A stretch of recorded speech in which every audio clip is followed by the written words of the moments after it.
ओम नमो Narayana 20 time story पे आप सभी का स्वागत है। तो आज का टॉपिक है कि तंत्र क्रिया को होने से कैसे रोका जाए। आज का जो समाज है 99% कहें तो तंत्र क्रिया से बहुत परेशान है, चाहे किसी के ऊपर हुई है चाहे किसी के ऊपर नहीं भी हुई है।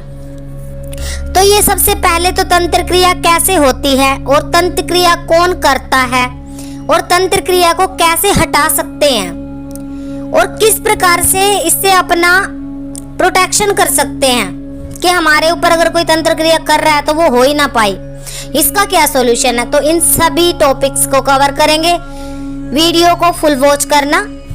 तो चलिए शुरू करते हैं।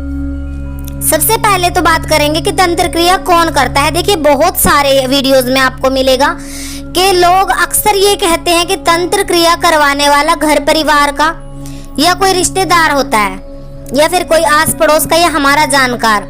ऐसा क्यों होता है? क्योंकि कुछ विषय वस्तु, कुछ चीजें होती हैं जो तांत्रिक को तंत्र क्रिया करने के लिए चाहिए होती हैं। आपका वस्त्र चाहिए होता है, आपके बाल, आपके नाखून, आपका यूज किया हुआ कोई भी आपका कॉस्मेटिक्स उसमें हो सकता है। तो ये चीजें अगर दूर बैठा हुआ इंसान है वो तो हासिल नहीं कर सकता, इसलिए बोला जाता है कि घर परिवार के लोग। और क्यों करवाते हैं? या तो आपसे नफरत हो या आपसे आपके काम धंधे कारोबार को देख करके, आपकी सुंदरता को देख करके, आपकी जॉब, आपका पैसा, आपका कुछ भी, आपका आपसी प्यार, किसी भी चीज को देख के वो जलन के स्वभाव के कारण, जेलस के कारण आपके ऊपर तंत्र क्रियाएं करवा देते हैं। और सबसे बड़ी बात, ये हटाई किस प्रकार से जाती है? तो बहुत सारे जो भगत होते हैं, तांत्रिक होते हैं, चौकी दरबार लगाने वाले जिनको बोला जाता है, पंडित भी इनके सॉल्यूशंस आपको बताते हैं। क्या करते हैं कि अगर आप किसी चौकी लगाने वाले भगत के पास चले जाते हो तो वो क्या करता है, आपको कुछ सामान यानी कि पीली काली सरसों जो होती है तंत्र में यूज की जाती है, काला तिल यूज किया जाता है, वो अभिमंत्रित करके देंगे। अपने इष्ट की विभूति आपको अभिमंत्रित करके देंगे कि घर में इसका आपने चारों कोने में छींटा लगा लेना है।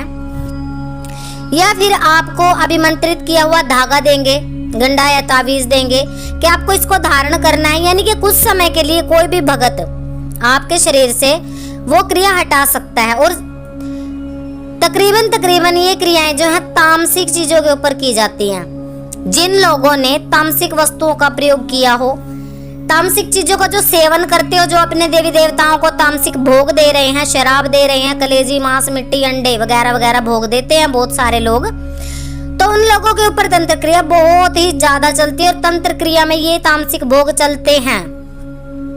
अब कोई भी भगत के पास आप चले गए, चौकी में दरबार में चले गए, तो पूछा में कितनी बात आती है? पूछा में यही बात आती है कि हाँ भैया आपके ऊपर फला फला। और चाहे किसी के ऊपर तंत्र क्रिया हो भी ना, उनके खुद के कर्म खराब हुए पड़े हों, उसको भी तंत्र क्रिया का नाम आजकल दे दिया जाता है। क्योंकि बहुत सारे भगत जो है इसको बिजनेस के तौर पे चला के बैठे हुए हैं, चौकी जो दरबार चलते हैं, क्योंकि उनको चाहिए ऐसा इंसान कि वो दुखी पहले से है, उसको तंत्र क्रिया के नाम पे और डरा दिया जाता है। तो तंत्र क्रिया के लक्षण आप लोगों के साथ शेयर कर लेंगे कि तंत्र क्रिया का सबसे पहला लक्षण ये होता है कि आपके शरीर में जो कलेजे की जगह होती है वहां पे सुइयां सी चुभती रहती हैं और उस व्यक्ति को जो है स्वप्न के माध्यम से नग्न व्यक्ति दिखाई देते हैं, नंगे बच्चे दिखाई देंगे आपको, आपका दूध चूंघते हुए दिखाई दे सकते हैं, आप खुद स्वयं को नग्न अवस्था में देखते हो। ये क्रिया का और प्रेत बाधा का सरेआम लक्षण दिखाई देता है। क्यों? क्योंकि जब भी तंत्र क्रिया की जाती है तो मसान के द्वारा ही की जाती है, प्रेतों के द्वारा ही, प्रेतों को भेज करके, ना कि कोई सात्विक देवी देवता के माध्यम से। नकारात्मक शक्तियों को जगाने वाले ही लोग क्रियाएं करते हैं, सात्विक शक्तियों को पूजने वाले लोग क्रिया नहीं करते, वो केवल जगत कल्याण ही करते हैं।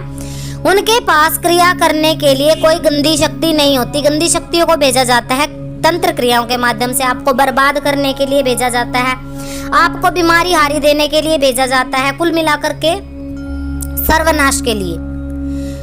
तो अगर दूर बैठा व्यक्ति कोई पावरफुल तांत्रिक है, उसके पास कोई पावरफुल शक्ति जागृत है, तो वो क्या करेगा? आपकी फोटो के माध्यम से ही कर देगा। आपका नाम पता एड्रेस होना चाहिए उसके पास, बस इतनी सी चीज पे भी क्रिया हो जाती है। अगर किसी के पास कोई पावरफुल सिद्धि है तो उस सिद्धि को पाने में उसको वर्षों लग जाते हैं। और उसके बाद जब आप जैसे लोग उनके पास जाते हो तो उस चीज को बिजनेस बना लेते हैं। तो सबसे बड़ी बात यह है कि जब तंत्र क्रिया आपके ऊपर हो जाए तो इससे बचने का क्या उपाय करें। उपाय मेन होते हैं। उपाय ये होता है कि अभी अभी हमने बोला कि आप किसी चौकी वाले भगत के पास चले गए, उसने क्या किया, आपको कुछ सामान अभिमंत्रित करके दिया, यानी कि अपने मंत्र के माध्यम से जो तावीज आपको दिया जाता है उसमें गांठें लगाए जाते हैं। जैसे 7 गांठें लगा के दे दी तो हर गांठ में मंत्र को बंधित किया जाता है, यानी कि अभिमंत्रित होती है वो। जब तक वो धागा आपके पास रहेगा तब तक आपकी सुरक्षा निश्चित है। और इसीलिए बोला जाता है कि सूतक में, पातक में या फिर शमशान घाट में आपको गंदी जगह पर नहीं जाना है इस तावीज को धारण करके, क्योंकि ये शक्तियां फिर खंडित हो जाती हैं। धागा खंडित हो जाता है, वो वर्क नहीं कर पाता है प्रॉपरली, उसकी शक्तियां जो है झूठी पड़ जाती हैं, तो आपको फिर से नया धागा बनवाना पड़ता है। यहाँ पे सुरक्षा का एक ये, पर परमानेंट इलाज के लिए आपको क्या करना पड़ेगा। परमानेंट इलाज के लिए आपको खुद, जब तक उस भगत की प्रोटेक्शन है आपके पास, महीना, 2 महीना, 3 महीना, तो क्या करता है वो भगत, आपको अपने देवी देवताओं की या फिर आप ही के घर के देवी देवताओं की सेवा करना बताता है। सेवा कर लो, पूजा कर लो, कोई भोग प्रसाद आपको बता देंगे।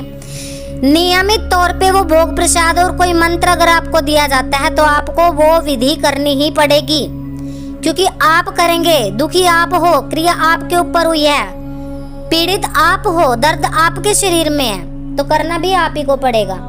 तो जो लोग ये सोचते हैं ना कि मैं जगह जगह चौकियों पे चला जाऊं, जगह जगह दूसरे भक्तों के पास चला जाऊं और जगह जगह जा करके मेरी क्रिया कोई काट दे, ऐसा कभी नहीं होगा।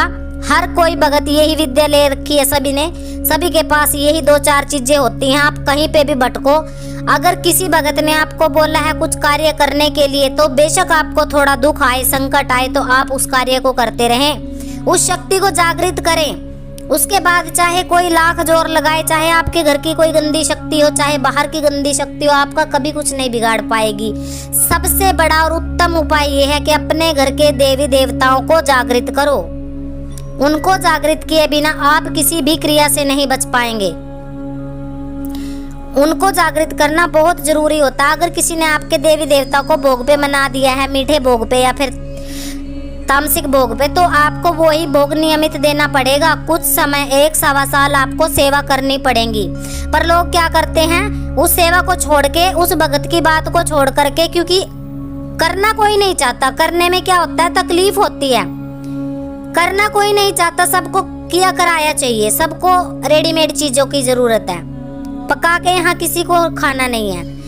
लोग क्या करते हैं, दूसरे भक्तों के पास, दूसरे चौकियों के पास जा करके वहाँ की भी जो शक्तियाँ होती है, अब क्या पता है किसी भगत ने, किसी तांत्रिक ने कौन सी शक्ति जागृत कर रखी है, वहाँ की शक्ति भी आपके साथ हो जाती है। तो इन सभी चीजों से बचते रहें, वीडियोस देखते रहें। सभी को ओम नमो